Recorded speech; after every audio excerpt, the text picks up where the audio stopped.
سڵاتان لەبێت و ئەم کاتتان باش بینەرانی خۆشەویستی تەلەڤیزیۆنی کۆمەڵە بە یارمەتی هاوڕێیانی هاوکارم لە خزمەتانداین بۆ پێشکەشکردنی گەشتی هەواڵەکانی ڕۆژی پێنجشەممە سەرەتا سەردێڕی گرنگترین هەواڵەکان. دەست بە سەرکردنی شارۆمەندێک لە دیواندەرە، گواستنەوەی هاوڵاتیەکی بە ساڵاچوو بۆ زیندانی نەغەدا، برینداربوونی 10 کەس بەهۆی ئاگرکردنی پاڵاوگەی نەوتی هەولێر، دەست بە سەرکردنی 7 شارۆمەند لە باکووری کوردستان، ناڕزایەتی شۆفێرانی بار هەڵگر لە ئەردەبیل و خۆپیشاندانی خەڵکی ئەرژانتین دژ بە دەوڵەت.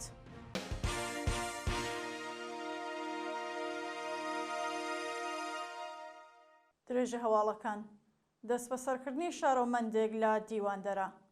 بەپێی هەواڵی گەیشتوو ڕۆژی چوارشەممە 23 جۆزەردان، شارۆمەندێکی خەڵکی دیواندەرە بە ناوی فەرید بایدەست لەلایەن هێزە ئەمنیەکانەوە دەست بەسەرکرا. بەپێی ئەو راپۆرتە هێزەکانی حکوومەت بەبێ بەڵگەی قەزایی هێرشیان کردوتە سەر ماڵی فەرید بایدەست و ناوبراویان بۆ شوێنێکی نادیار گواستوتەوە. تا کاتی داڕشتنی ئەم هەواڵە هیچ زانیاریەک لەسەر هۆکاری بەندکران و شوێنی ڕاگیرانی ئەو شارۆمەندە لە بەردەستانیە. گواستنەوەی هاوڵاتیەکی بە ساڵاچوو بۆ زیندانی نەغەدا. هاوڵاتیەک بە ناوی محەممەد ئەمین محەممەدی تەمەن 73 ساڵ و خەڵکی پیرانشار بە مەبەستی تێپەڕکردنی حکمی 2 ساڵ زیندانی بۆ بەندیخانەی نەغەدا گوازرایەوە. بەپێی راپۆرتەکان محەممەد ئەمین محەممەدی پێشتر لەلایەن دادگای انقلابی پیرانشارەوە بە تۆمەتی هاوکاری لەگەڵ یەکێک لە حزبەنەیارەکانی ڕژیم بە 2 ساڵ زیندان مەحکوم کرابوو. ناوبراو پێشتر بەرامبەر بە بڕیاری دادگا ناڕزایەتی دەربڕیوە، بەڵام دادگای پێداچوونەوە حکمی 2 ساڵ زیندانیکردنی پشتڕاست کردبووەوە. محەممەد ئەمین محەممەدی خەڵکی گوندی تەرمەچینی سەر بە پیرانشارە و ڕۆژی 13 خەرمانانی ساڵی ڕابردوو بەبێ فەرمانی دادگا لەلایەن هێزە ئەمنیەکانەوە دەست بەسەر و بە مەبەستی لێپرسینەوە بۆ گرتوخانەی ئیسڵاحاتی ورمێ ڕاگوێزرابوو. ئاگردانی ژنێک لەلایەن هاوژینەکەیەوە لە پیرانشار. ڕۆژی سێشەممە مۆرات هاوژینەکەی بۆ خانەباخێک لە دەوروبەری پیرانشار بان کرد و لە پێشاوی منداڵەکانیدا ئاگری لە جەستەی بەردا. بە وتەی پزیشکانی مەهاباد لەیلا 85% جەستەی سوتاوە و دۆخی تەندروستی ناجێگیرە. برینداربوونی 10 کەس بەهۆی ئاگرگرتنی پاڵاوگەی نەوتی هەولێر. شەوی چوارشەممە 23 جۆزەردان پاڵاوگەی نەوتی ئەلکەویر لە پارێزگای هەولێر ئاگری گرت و بەهۆیەوە 10 کەس بریندار بوون. بەپێی راپۆرتی مێدیەکانی هەرێمی کوردستان هۆکاری ئەو ئاگرکۆچنەوە هێشتا ڕوون نییە و بەدەیان ماشینی ئاگرکوژێنەوە سەرقاڵی دامرکانەوەی ئاگرەکەن. شایانی باسەکە 10 کەس لەو ڕووداوەدا بریندار بوون و دۆخی تەندروستی یەکێکیان ناجێگیرە. هەروەها 2 کۆگای سوتەمەنی و قیر ئاگری گرتووە و هێشتا کۆنترۆڵ نەکراوە. دەست بە سەرکردنی 7 شارۆمەند لە باکووری کوردستان. ڕۆژی چوارشەممە 23 جۆزەردان 7 شارۆمەندی کورد لەلایەن پۆلیسی تورکیاوە لە شاری وانی سەر بە باکووری کوردستان دەست بە سەرکران. پاش داگیرکردنی شارەزاری جوولەمێرگ و سەرهەڵدانی ناڕزایەتیەکان لە باکووری کوردستان، دەوڵەتی ئەردۆغان شەپۆلێک لە دەست بە سەرکردنی چالاکانی سیاسی و مەدەنی دەست پێ کردووە و تا بە ئەمڕۆ بەدەیان کەس لەلایەن هێزە ئەمنیەکانەوە دەست بەسەر و ڕادەستی دادگاکراون. شایانی باسەکە بەشێک لە بەندکراوان منداڵن. ناڕزایەتی شۆفێرانی بار هەڵگر لە ئەردەبیل. ڕۆژی چوارشەممە 23 جۆزەردان شۆفێرانی بار هەڵگر لە پارێزگای ئەردەبیل لە ئەزنەبوونی گازۆئیل ناڕزایەتیان دەربڕی. بەپێی وێنانێ لە تۆڕە کۆمەڵایەتەکان بڵاوکراوەتەوە، ڕیزێکی دوور و درێژ لە بار هەڵگرەکان لە بەردەم بەنزینخانەدا ساز بووە و شۆفێران بۆ چەندین سەعات لە سەرەدا ڕادەوەستن. پێشتر دەوڵەت بە مەبەستی ڕێگری لە قاچاقی سوتەمەنی پشکی گازۆئیلی بار هەڵگرەکان بە تایبەت لە ناوچە سنووریەکانی کەم کردبوو. ئەو بڕیارەی دەوڵەت کاردانەوەی توندی کۆمەڵگای لێکەوتەوە و بار هەڵگرەکان لە چەند پارێزگا دەستیان لە کارکێشایەوە و مانیان گرت.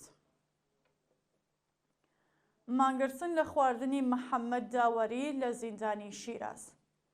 بەپێی راپۆرتی کانونی مافی مرۆڤیێران، محەممەد داوەری چالاکی کرێکاری خەڵکی پارێزگای فارس ماوەی 5 ڕۆژە لە ناڕزایەتی بە ڕاگوێزرانی بۆ بەندی تاکەکەسی مانی لە خواردن گرتووە.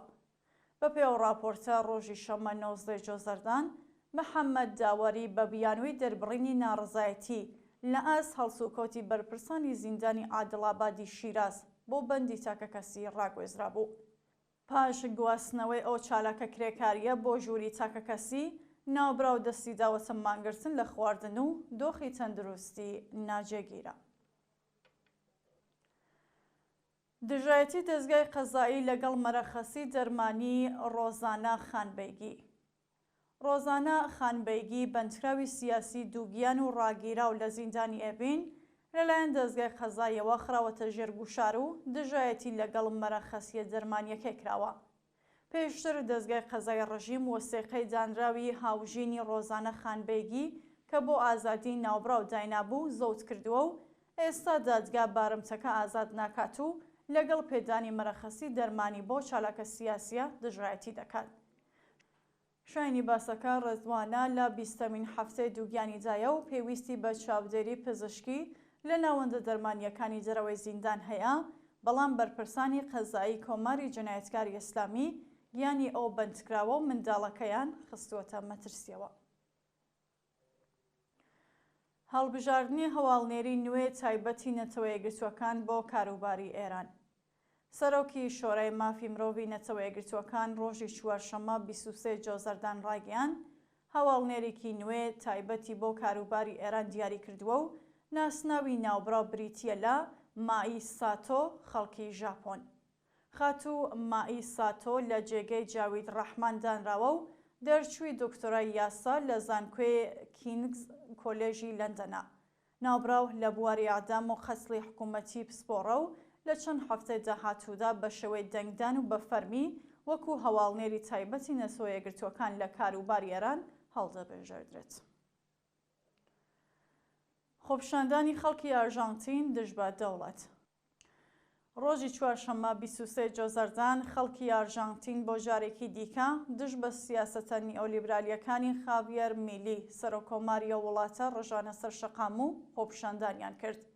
خاڤیێر میلی پاش هەڵبژاردننی وەک سەرۆکۆماری ئارژەنتین دۆخی نائاسایی ئابووری ڕاگەیاند و بەپێی ئامۆژگاریەکانی سندوقی جیهانی دراو کۆمەڵی گۆڕانکاری ئابووری لە وڵاتە دەست پێ کرد. لەو ماوەیەدا بەشێکی زۆر لە خزمەتگوزاری کۆمەڵایەتیەکان کەم یان بە تەواوەتی هەڵوەشێنراوەتەوە و نرخی تەوەڕۆم بە شێوەیەکی بەرچاو زیادی کردووە. ڕۆژی ڕابردوو خەڵکی ئارژەنتین بۆ چەندەمین جار لە بەردەم ساختمانی کۆنگرێ ئەو وڵاتە کۆبوونەوە و لەگەڵ هێزەکانی پۆلیس بە شەڕهاتن. شایانی باسەکان نوێنەرانی پەرلەمانی ئارژەنتین ڕۆژی ڕابردوو دەنگیان بە خصوصی سازی زۆرتر و هەڵوەشاندنەوەی چەند ناوەندی دەوڵەتیدا کە ناڕزایەتی بەرینی کۆمەلگای لێکەوتەوە. تێکەڵچوونی خەڵکی ئەرمەنستان لەگەڵ هێزەکانی پۆلیس. ڕۆژی چوارشەممە 23 جۆزەردان دژبەرانی نیکۆل پاشینیان لە شاری ئیرەوانی پایتەختی وڵاتە خۆپیشاندانیان کرد و لەگەڵ هێزەکانی پۆلیس بە شەڕهاتن. بە پێزانیاریەکان ڕێکەوتەنامەی ئاشتی نێوان ئازەربایجان و ئەرمەنستان لە قۆناغی کۆتایی خۆیدایە و چەندین گوندی سنووری ڕادەستی دەوڵەتی ئازەربایجان کراوە. خەڵکی ئەرمەنستان دژی ئەو ڕێکەوتەنامەن و خوازیاری دەست لە کارکێشانەوەی پاشینیان بوون. ڕۆژی ڕابردوو خەڵکی ناڕازی لەگەڵ هێزەکانی پۆلیس تێکەڵچوون و چەندین کەس بریندار و دەست بەسەرکران. شایانی باسەکان نیکۆل پاشینیان ڕۆژی ڕابردوو بڕیاری دەرچوون لە پەیماننامەی ئەمنیەتی ئەرمەنستان لەگەڵ رووسیە دەرکرد و ڕوو بە دەوڵەتی ئازەربایجان ڕایگەیاند کە نەیانەوێت گۆڕانکاری لە یاسای بنەڕەتی وڵاتەکەیان دروست بکەن. دووە هەواڵ ئاوارەبوونی 120 ملیۆن کەس لە جیهان. ئاژانسی پەنابەرانی نەتەوە یەکگرتووەکان ڕۆژی پێنجشەممە 24 جۆزەردان ڕایگەیاند 120 ملیۆن کەس لە جیهان بەهۆی شەڕەوە ئاوارە بوون.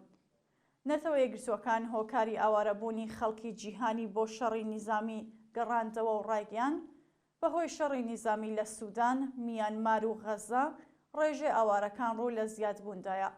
ئەو راپۆرتە هەروەها ئاماژە بە قەیرانی خۆراک و برسیەتی بە تایبەت منداڵان کردووە و سەبارەت بە ڕوودانی کارەساتێکی مرۆیی هۆشداری بە کۆمەڵگای جیهانی داوە. بینەرانی خۆشەویست هەواڵەکانتان پێشکەشکرا هەر شاد و ئاسوودە.